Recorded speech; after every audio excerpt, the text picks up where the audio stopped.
ये episode lovely runner drama का last episode है।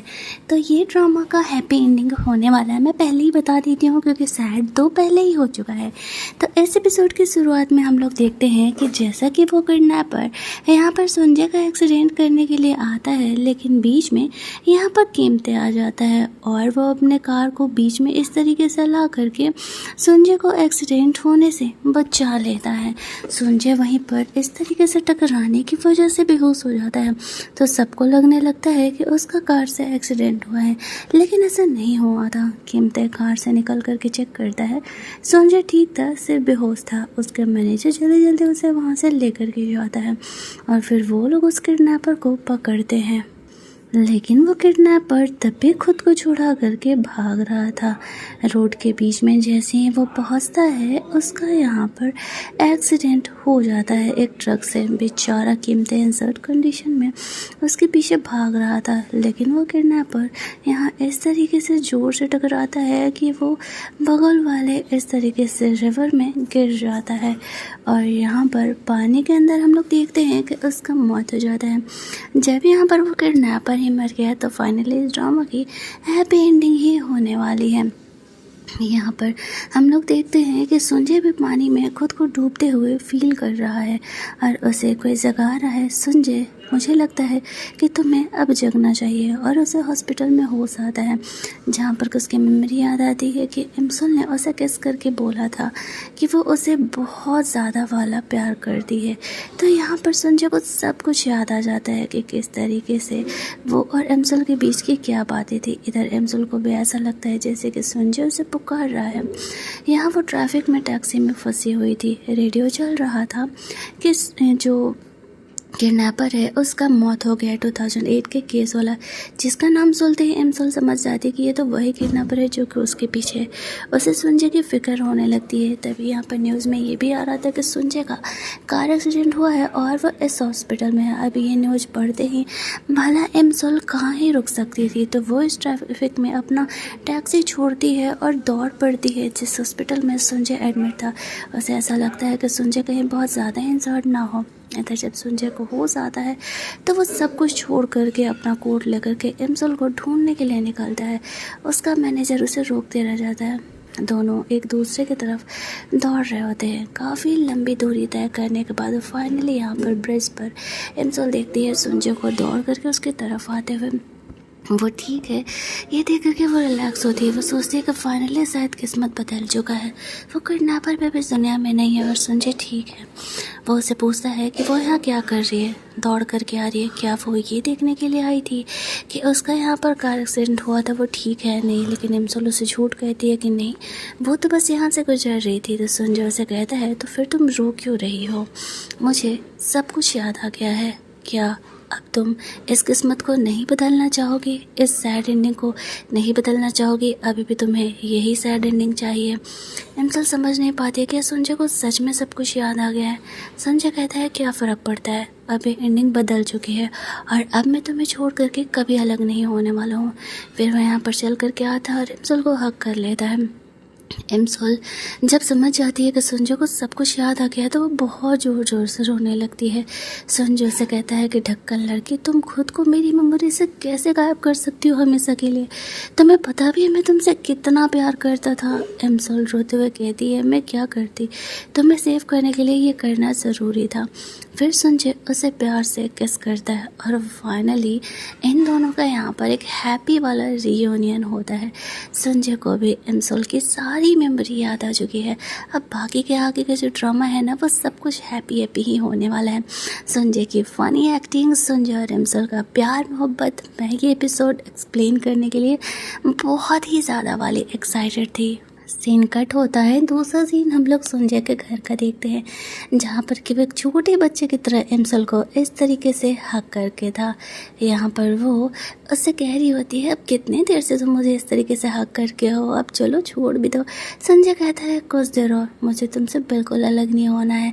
मैं अब अपने लाइफ का एक मिनट भी तुमसे दूर नहीं रहना चाहता हूँ। वैसे भी इतने साल हमने बर्बाद कर दिए एक दूसरे से अलग रह के।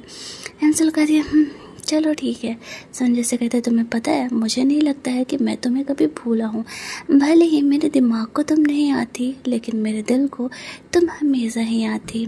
फ्लैशबैक में यहाँ पर हम लोग देखते हैं कि जब संजय अपना शूटिंग वगैरह कर रहा होता है एमसल के बिना, और जब वो एस वाला लॉकेट देखता है तो रोने लगता है बिना जाने, और वो जाकर के वो एस वाले लॉकेट को खरीद लेता है। इसी बात पर संजय उसे कहता है कि इसी वजह से मुझे लगता है कि मैं तुम्हें कभी नहीं भूल पाया। वो एमसल को वो लॉकेट पहनाता है और एक बार में ही पहना देता है। एमसल ये लॉकेट लेकर के काफ़ी खुश थी। वो संजय को जानबूझ कर छेड़ते हुए कहती है पहले तो जब मुझे तुम ये लॉकेट पहनाए थे तब तो तुम्हें बड़ा पहनाने में दिक्कत हो रहा था, अब तो एक बार में पहना दिया, लगता है कुछ ज़्यादा ही एक्सपीरियंस हो गया।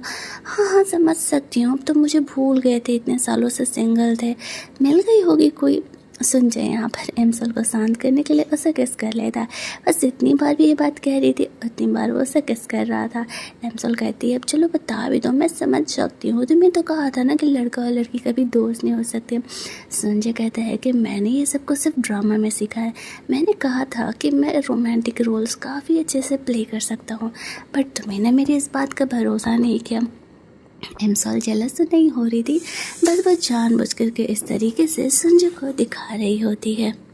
दोनों का ये लवी डवी रोमांस देख करके क्या मैं अब क्या पूरा इंडिया की लड़कियां और लड़के खुश हो रहे होंगे। दोनों एक दूसरे को वापस से हक कर लेते हैं। दूसरे सीन में हमें कीमते दिखाया जाता है जो कि यहाँ पर थोड़ा सा शौक में था उसके किडनैपर के डेथ से। उसके डैड यहाँ पर उससे बात करने के लिए आते हैं। वो उसे कहता है कि उसके ट्रक में बहुत सारे मर्डर वेपन मिले हैं, उसका इरादा किसी को मारने का ही था। उसके डैड उसे समझाते हैं कि हाँ 2008 में जब मैंने उसे जेल में डाला था तो मुझे लगा था कि ये बाहर आकर के वापस से यही करने वाला है, वो एविल है। कीमते कहता है उसे एविल का नाम मत दो, जैसे कि वो स्पेशल है, वो एक लूज़र है। उसके डैड उसे समझाते हैं कि तुमने बहुत अच्छा काम किया, तुम्हें अपने वर्क लाइफ में ये सब कुछ बहुत देखना पड़ेगा, तो तुम्हारी गलती नहीं है, उसका मरना उसकी किस्मत थी। यहाँ पर कीमते देखता है कि जो वो कॉफ़ी पी रहा है वो भी संजय का ही है। इसके बाद हम लोग 1 महीने बाद का सीन देखते हैं। एमसॉल एक छोटे से कैफ़े में बैठ करके काम कर रही थी, तभी संजय उसे मैसेज करता है कि कब फ्री हो रही है वो। तो एमसॉल कहती है कि समय लगेगा, वो खुद नहीं बता सकती। संजय सैड हो जाता, ओह आज फिर वो लोग नहीं मिल पाएंगे।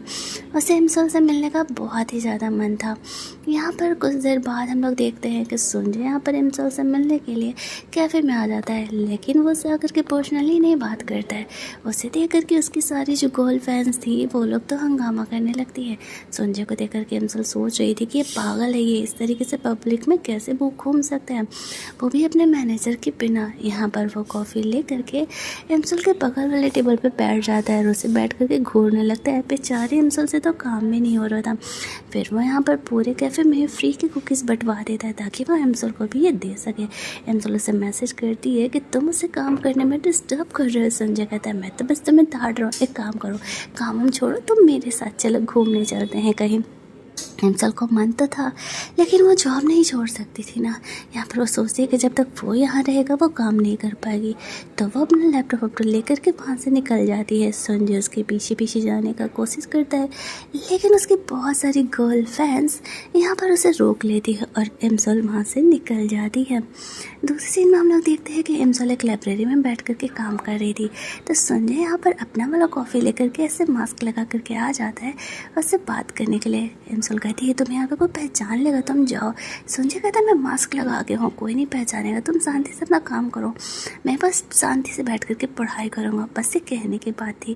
थोड़ी देर बाद वो यहाँ पर इस तरीके से एमसल को परेशान करने लगता है। एमसल तो तंग आ चुकी थी, लेकिन हाँ उसका ये संजय का लवी डबी बिहेवियर बस अपने कॉलेज टाइम के रोमांस की याद जरूर दिला रहा था। सामने एक लड़की बैठी थी, वो कहती है संजय अगर रोमांस करना है तो बाहर जा कर के करो, ये लाइब्रेरी है। एमसल उसे झूठ कर देती है, नहीं नहीं नहीं ये संजय नहीं है, एक्चुअल में ये तो मेरा बड़ा भाई है, मैं एमसल हूँ और इसका नाम ग्योम है। फिर यहाँ पर कोई उसे पहचान न ले, जल्दी जल्दी वो संजय को ले करके लाइब्रेरी के बाहर जाती है, जहाँ पर उन दोनों को साथ में कुछ और समय बिताने का मन था, लेकिन संजय ऐसे पब्लिक के बाहर नहीं घूम सकता है। संजय हंसते हुए कहता है कि चलो मैं तुम्हें कहीं एक और प्लेस पर लेकर के चलता हूँ जहाँ पर कि तुम अपने बड़े भाई ग्यूम पर आसानी से ध्यान रख सकोगी। और ड्रामा का ये वाला पार्ट हमारा यहीं पर ख़त्म होता है।